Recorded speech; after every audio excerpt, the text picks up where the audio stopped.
मैं आप सभी के बीच में क्लास 10 के लिए वेरी इंपॉर्टेंस वाले कराए जो हर बार परीक्षा में पूछे जाते हैं, बोर्ड की परीक्षा में आते हैं।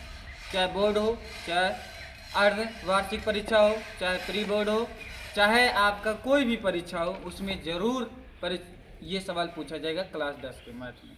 अच्छा, आते हैं हमारा 4.3 का वेरी द्विघात समीकरण पाठ का नाम है 40, पाठ नंबर 4 है। तो इसमें महत्वपूर्ण सूत्र क्या है? एक द्विघात समीकरण क्या होता है? ax² plus bx plus c equal to 0। ये द्विघात समीकरण का सूत्र है। ठीक है, मतलब हम यहाँ a b c का मान निकाल सकते हैं इस द्विघात समीकरण से।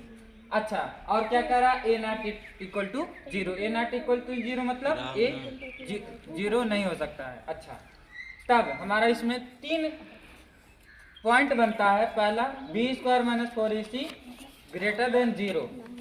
इसका मतलब अर्थात हमारा जब b का मान धनात्मक होता है तो इसमें मूल पूछेगा। तो अगर आपसे पूछे मूल की प्रकृति क्या है, तब आप इसी फार्मूला का लगाएंगे, b² माइनस 4ac। कौन सा? b बराबर b² माइनस 4ac। तब अगर हमारा b का मान क्या है? धनात्मक में आए तो मूल हमारे वास्तविक होंगे। दूसरा पॉइंट क्या है? b² माइनस 4ac बराबर 0 है, अर्थात d का मान क्या है? 0। तब हमारा मूल क्या होगा? संपाती वास्तविक मूल या दो बराबर या समान मूल होंगे। अच्छा, तीसरा पॉइंट क्या है? b² minus 4ac less than equal to 0, अर्थात d क्या हो? ऋणात्मक।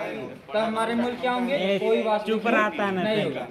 मेन फार्मूला क्या है? d बराबर b² माइनस 4ac। जब भी मूल की प्रकृति ज्ञात करना हो तो आपको फार्मूला ये लगना, लेकिन जब आपसे सिर्फ पूछे मूल तो इस सवाल का जैसे गुणनखंड करना रहता है। ठीक है, समझ में आया? जैसे मान लीजिए